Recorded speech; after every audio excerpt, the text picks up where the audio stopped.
It's the Go Gopher Podcast with Mike Grimm, episode number 110. I am Mike Grimm, voice of the Golden Gophers, and welcome back to the podcast. We're thrilled to be talking Gopher women's basketball and Big Ten women's basketball in episode 110, and two of the voices of Big Ten women's basketball teams will be with us.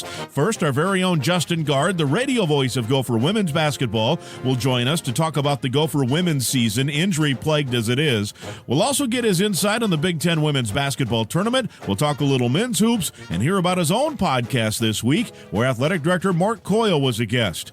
And then we'll shift things south, as the man who's had the best view in the house throughout Caitlin Clark's run at Iowa is Rob Brooks. He's the radio voice of Hawkeye women's basketball. He'll tell us what the Caitlin Clark effect has been like describing for all of these years. We'll preview the Big Ten women's tourney next week and much more. Both Brooksy and Guardsy are football sideline reporters for Minnesota and Iowa as well.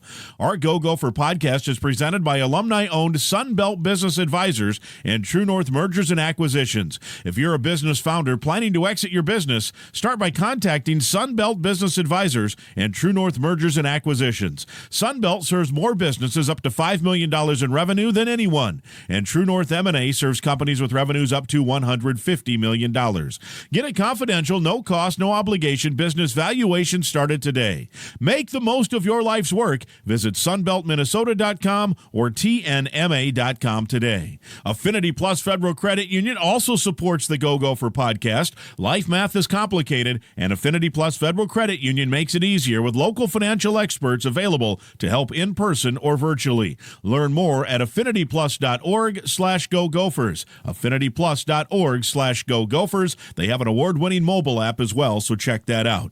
We're podcasting episode 110 from the Aquarius Home Services studio. We invite you to subscribe to the Go Gopher podcast. It's free to do so. You can go back and listen to past podcasts as well. Last week, for example, we had a great conversation with Gopher standout freshman basketball player Cam Christie. It's well worth the listen, so if you haven't heard it, go back and listen. This episode, we're talking Gopher women's basketball. First, Justin Gaard will join me next. I'm Clay Geary, walk-on turned scholarship wide receiver for Gopher football. And I'm Ben Utek, U of M alumni, Super Bowl champion, and Tony Dungy Uncommon Award winner. We understand championship culture, which is why we're part of the True North family of companies. True North invests in only elite teams, like the champion team at Sunbelt Business Advisors, Minnesota's largest seller of companies. To learn more about True North and our diverse family of independently owned companies, visit TrueNorthEquityPartners.com.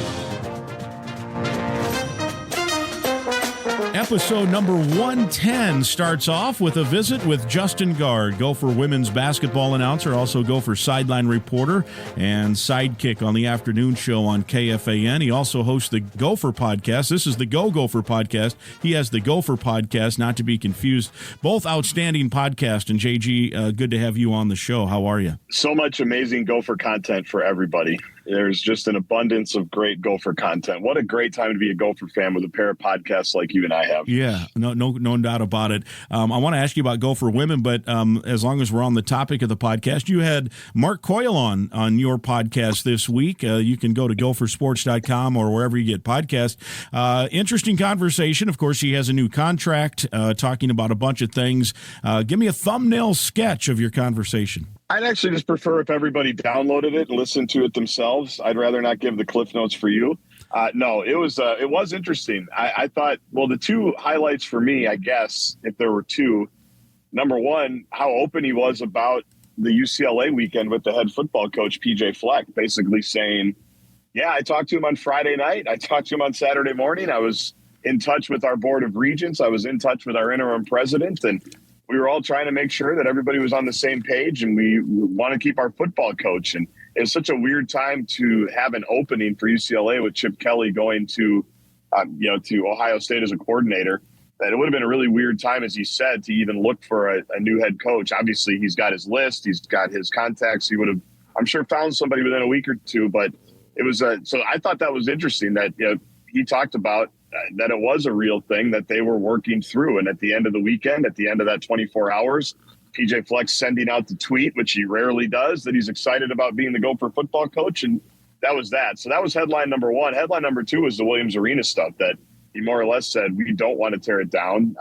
We're not tearing it down anytime soon. We're just taking a look at what might be feasible. And so you and I have talked about Williams Arena forever. I think people know my feelings on it generally, but I thought it was interesting that he was able to say, we're not doing anything right away. We're going to look at some stuff, and we're obviously going to try to communicate all of our different options as this thing goes on. So he didn't seem like they were in any hurry to do anything. The building, 94 years old at the moment, 90, something like that. We can't remember exactly, 96 maybe.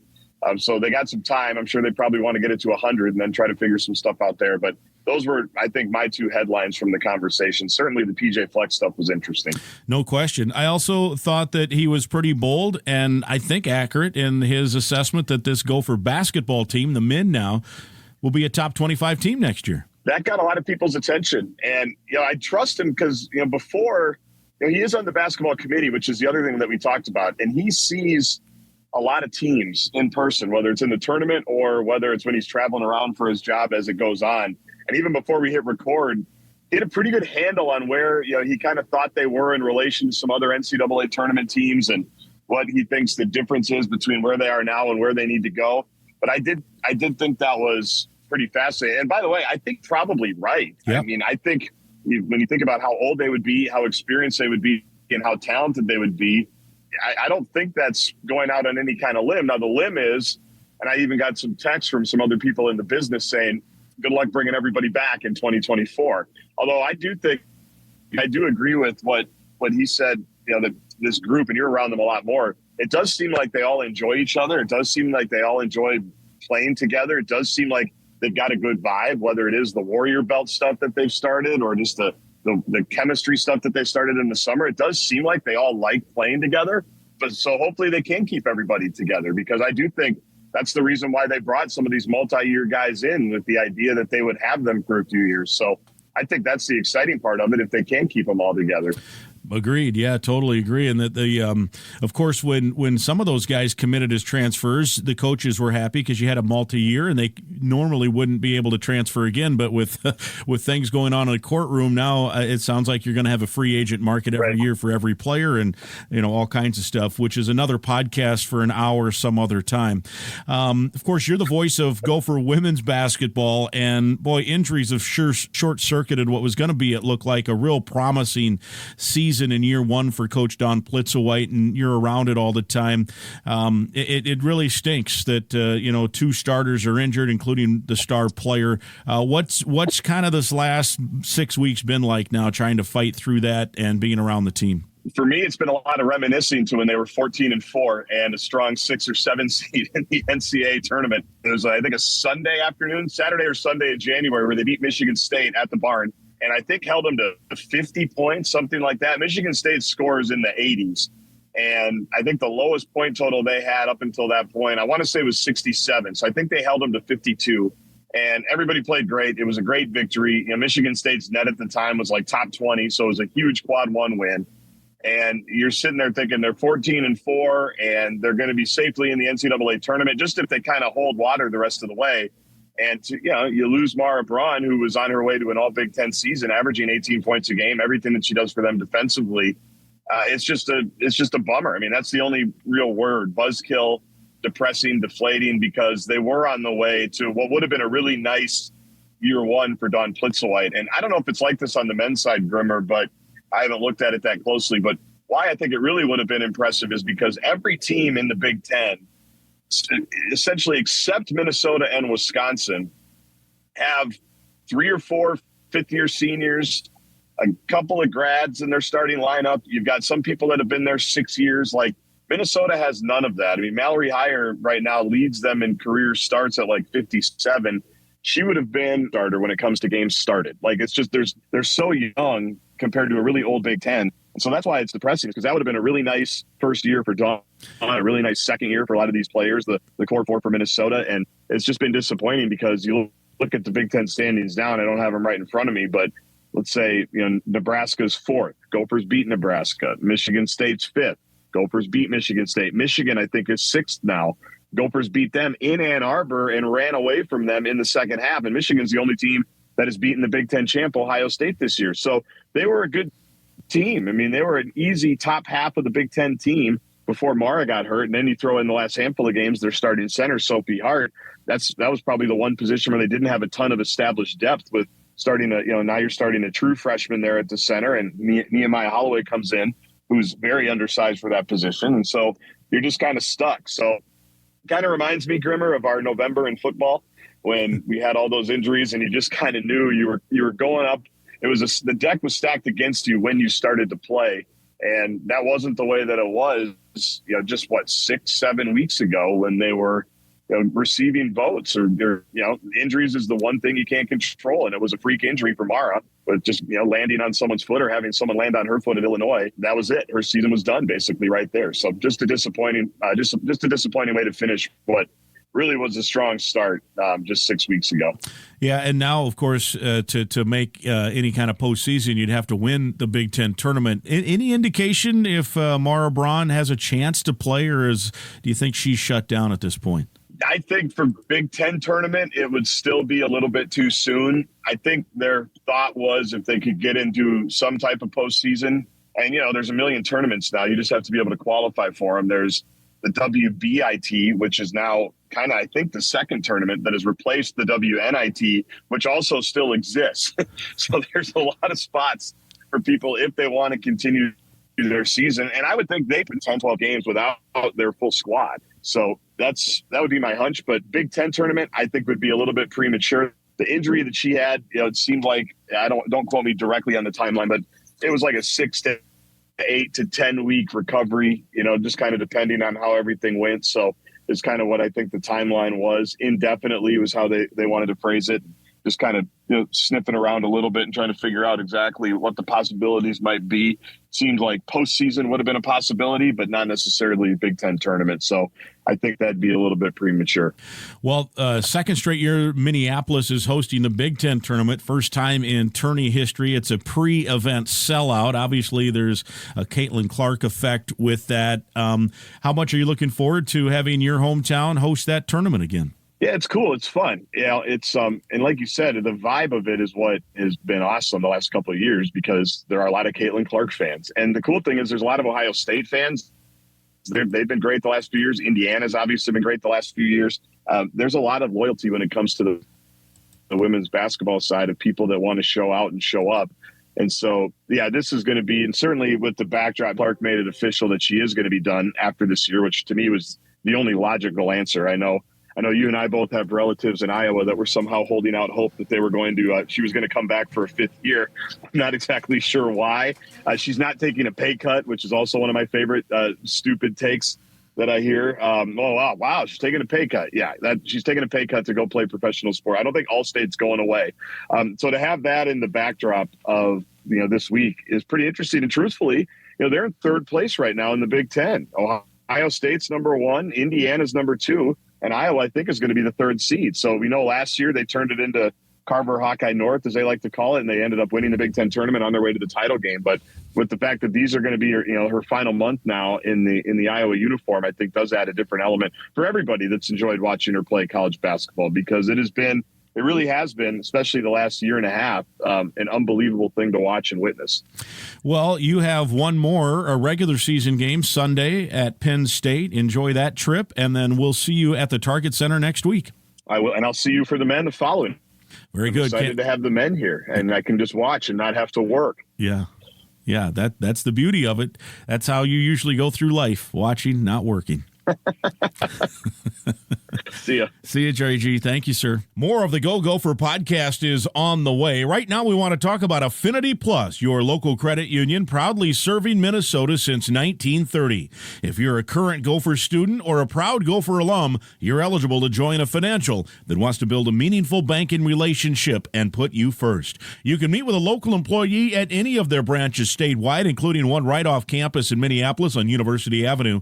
To learn more or find other ways to connect, visit affinityplus.org affinityplus.org/Go Gophers. That's affinityplus.org/Go Gophers. Affinity Plus Federal Credit Union, federally insured by NCUA, and a proud supporter of Gopher Athletics and a proud sponsor of the Go Gopher Podcast. Episode 110 rolls on, and it's our pleasure to welcome to the Go Gopher Podcast the voice of Iowa women's basketball. He also serves as the sideline reporter for Iowa football, Rob Brooks.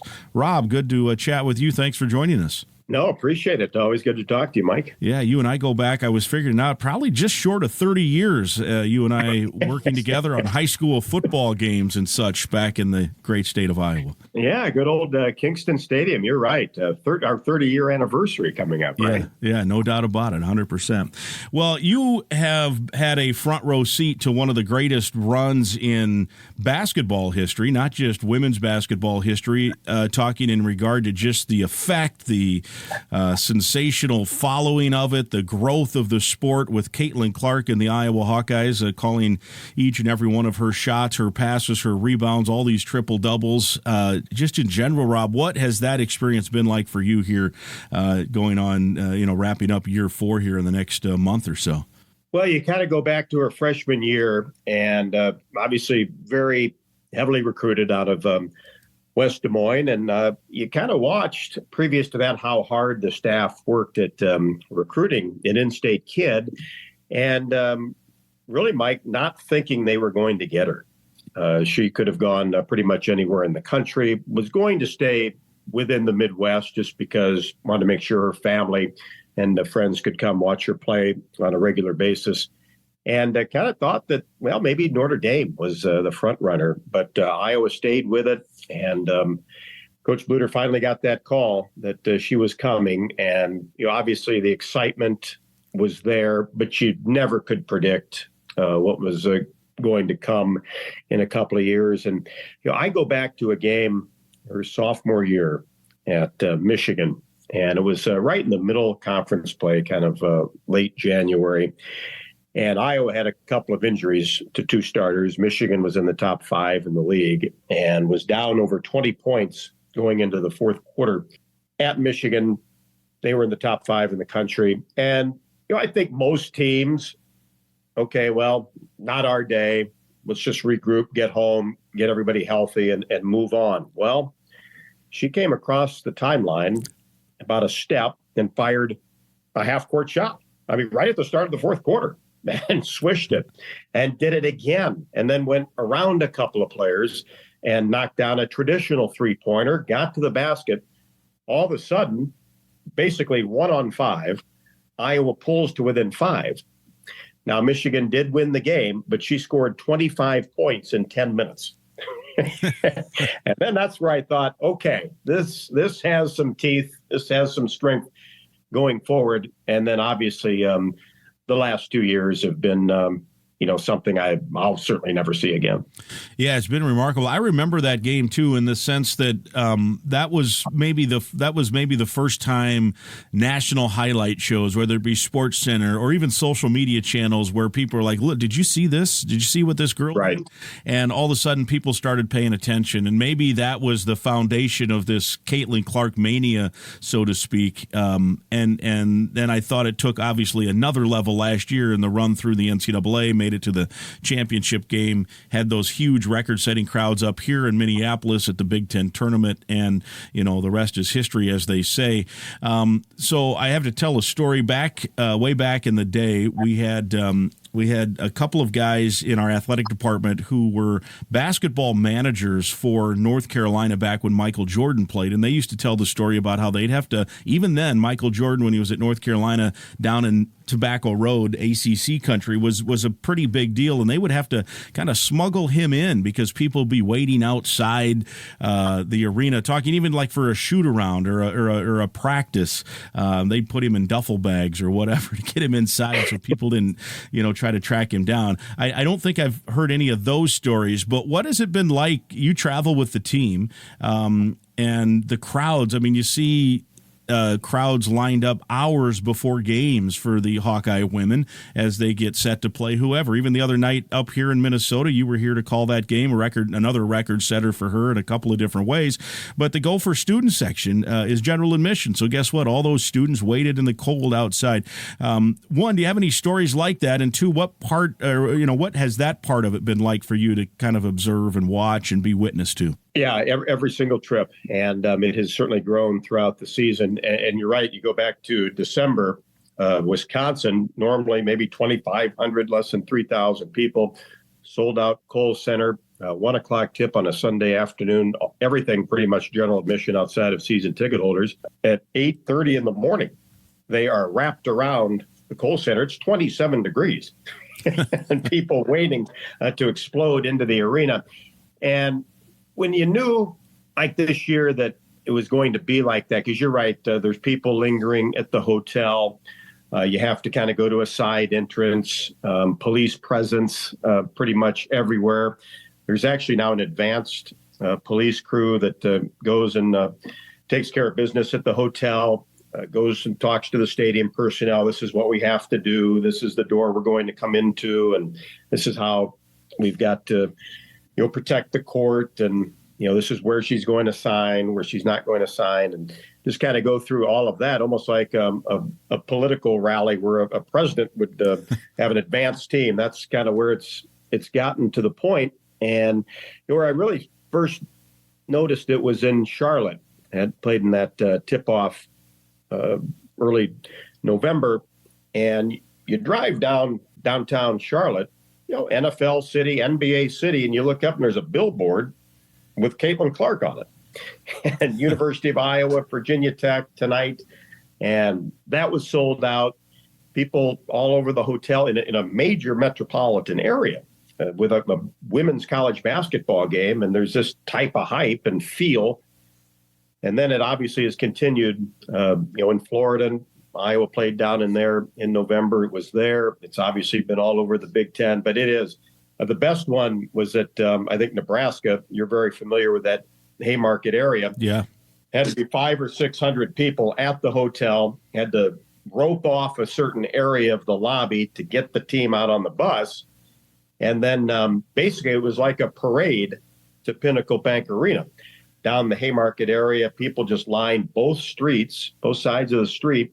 And then there's that bridge, that overpass right next to the arena, all full of Hawkeye fans with signs and chanting, "Let's go Hawks," and finally get into the arena. And it's just been like that every single place. And, you think about the weight that is on her and this team, to perform every night, because it's almost like it's not necessarily a game, but it's a show. I mean, with people there to see her, number one, and see a good basketball team. But make no mistake, they're there to check out number 22. Yeah, it's been amazing. I texted you a picture. The Gopher men were up in Ann Arbor in January, and the students were on break there, so it wasn't a huge crowd. And down courtside, down in front of us, where the radio were up a ways, fine spot. It's, nice, good space. And I'm looking down, and I see a black number 22 jersey sitting courtside at the Minnesota-Michigan men's game. So I got my phone out and zoomed in, and sure enough, it said Caitlin, it was Clark on the back, and it was a jersey. It was an older guy, gray-haired guy, had a long-sleeve black shirt, and then a Caitlin Clark Hawkeye basketball jersey over that, sitting courtside at the Minnesota-Michigan men's game. I texted you that picture. We're all like, what? It's like Elvis Presley all of a sudden here, right? I mean, it is crazy. Well, you're right, Mike. And another good story, we went out to Rutgers early and wanted to take the team down to a Broadway show 2 nights before the game. Did that. So we're in line to get into the Broadway show, and all of a sudden people are walking down Times Square. Well, there's Caitlin Clark. There's Caitlin Clark. There's the Iowa basketball team. So people are coming up and asking her for autograph. Get into the show, and the same thing. She goes and sits down, and you can hear people whispering, "Hey, there's Caitlin Clark over there. Iowa must be in town. Hey, this is New York City." Yeah. It's amazing. And you mentioned the burden that must be on her shoulders to produce every night. And man, I'm telling you, outside of maybe a game or two where her shot's been off a little, she still produces in other ways with assist and rebounding and this and that. I have used this analogy a couple times with other athletes sometimes. And I stole it from the great Mike Shannon, the Cardinals announcer back in the day when Mark McGwire seemingly was hitting a home run every night. And Shannon would always say he's treating them like Santa Claus, meaning every Christmas, it doesn't matter, Santa Claus shows up and produces. And Caitlin Clark's kind of like this year's version of Santa Claus here.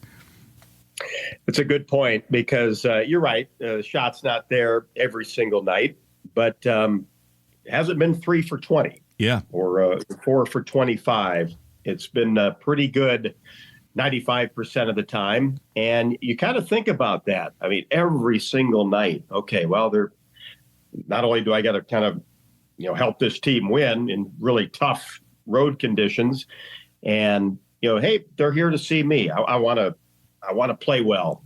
I want to hit some logo threes. I want to make some spectacular passes, just to kind of make sure that the crowd's into it. And to do that each and every night is mentally tough for anybody, but especially a 22-year-old kid. And I think the fact that she's made her decision and is now moved forward, and I'm sure she made it a week or two ago, but you could tell these last 2 games with the freedom that this team has played with, and her, up at Minnesota on Wednesday. I mean, the start of that game was about as good as you're ever going to see. I don't care what level of basketball you're talking about. And she was locked in. You could just tell that freedom, that weight had kind of been lifted off her shoulders and also the team. Were you surprised, or what was your thought? Did you have a hunch that she would be going WNBA? I did. That was always my gut feeling. Didn't really have anything to base it on. And those are tough decisions because both of them are good. And I think from a competitive standpoint, being a competitor, you want to play with the best. There's nothing more to accomplish. She's taken the University of Iowa to places that nobody ever thought were possible. And she's broken every single record in the 4 years. You remember back in the day when 4 years was a normal college career, not 6 or 7 or 5 and 3 or 4 different schools. I mean, what else can you do? And I think with all the scrutiny and what she's got to go through off the court and the demands on her time, it's the right move. She's a competitive person, and competitive people want to go play with the best. I know there was a University of Alabama golfer that a month ago won a PGA Tour event. Well, there's no really reason to go back and play in the SEC championship, is there? Or some weekly tournament at Texas Tech. You go play with the best. And that's what he has done, and that's what she should do. Yeah, and in her case, too, you've got the marketing part where she can help grow the WNBA. It's right. I think the WNBA is right on that verge of where the growth is going to start to come, and she can be, part of that foundational piece of it as well. And then you also look at the fact that I noticed yesterday she made the announcement, as we record this on Friday, she made the announcement on Thursday, and within 5 minutes the Indiana Fever, who have the first pick, are tweeting out there, here's our season ticket number, here's our webpage to buy season tickets. And I'm sure they had some sales based on that, and that's the impact that she is going to continue to have. How do you think her game, by the way, will translate to the next level? And I don't know how big of a WNBA mind you are or how much you've watched, but what do you think in terms of her game translating? Very well. I don't think she'll have any problem. It'll be obviously faster and quicker, like anything else on the next level, but she can do so many things. She's not going to pull up from half court or knock down logo threes in the midst of an offense, I wouldn't think. But her passing ability and just how fast she is. If you've watched her on TV, it doesn't really translate sometimes to what you see in person up close, but she's a very good athlete, was an outstanding soccer player growing up. And the way that she handles the ball, I mean, who wouldn't want to play with her? I mean, she can really deliver the basketball. She's a terrific rebounder. Her defense has gotten much better, and she's got long arms. She's wide, so I mean she can play the game, and she's played it at a high level all the way through. And what she did as a freshman, playing against seniors in the Big Ten, sophomores against seniors, not a problem. And you're talking about fifth-year and sixth-year seniors out there too. Yeah. So I mean, I'm sure there'll be a transition period, and her game, maybe she's not going to average 30 points, but she will fit in nicely. And then you mentioned the marketing piece too. I mean, I had some friends reach out to the Fever a month ago making a season ticket inquiry, and they got a call back within 10 minutes. Yeah. Probably doing it for an investment, right? Yeah. But I think, that's going to be the hype certainly around that team. And there'll be people tuned in for sure because, that's a really good basketball area, and it's a good place to visit. And I'm sure Hawkeye fans and other Big Ten fans will make that trip. And I think what you mentioned, that will be the interesting piece too, is, how does the game translate to the pro level?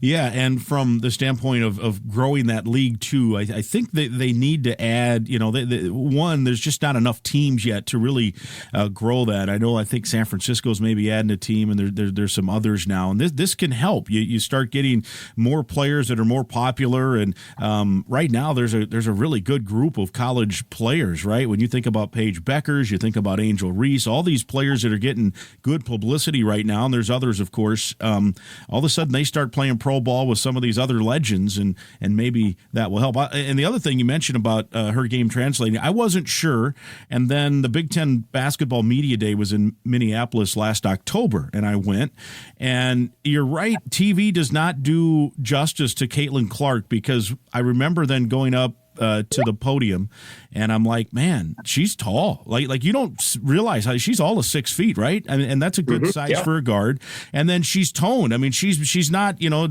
going to mistake her for a weightlifter, like a power lifter in the Olympics, but she's also not this little pipsqueak that maybe I think some people watch on TV, and she gets bounced around. Teams try to get physical with her, and they're like, well, she's strong. I mean, you can tell with those step back 35 footers, it takes just a flip of the wrist.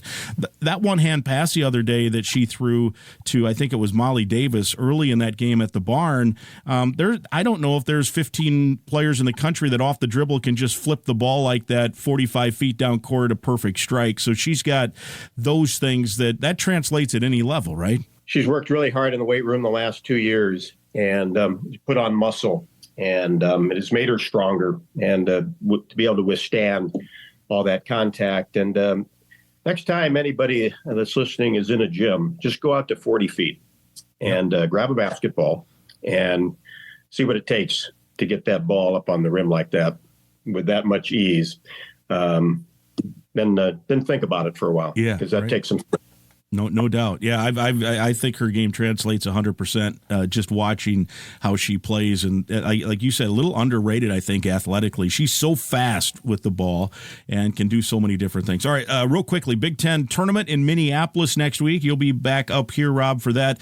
Iowa has a last regular season game. Can't win the Big Ten now. Ohio State, and they've been really good, have cinched that. But the Hawkeyes host the Buckeyes Sunday, and hopefully for them, that's a tune-up then for next week. What's you remember last year that maybe kind of was the next step in that Caitlin Clark effect with the record-setting attendance and all those Hawkeye fans coming north. What's your anticipation for the tournament this week, this coming week, I should say, that is now a pre-tourney sellout? Yeah, it was a great experience last year. Of course, the Hawkeyes ended up winning that, and it took care of Ohio State easily in the championship game. And yeah, you want to certainly head into the tournament. I got a chance of revenge against Ohio State. College game day will be there. Of course, tickets are going for several $100s just to get in. So it was kind of the same scenario as last year. Indiana came in at number 2 in the country. Ohio State does that. And I think one thing for Iowa, too, as far as the Big Ten tournament, I think they'll get the number 2 seed if they win, 3 if they lose, and that matters. Then you're on that first game on Friday night versus the second game. But the buzz will be there.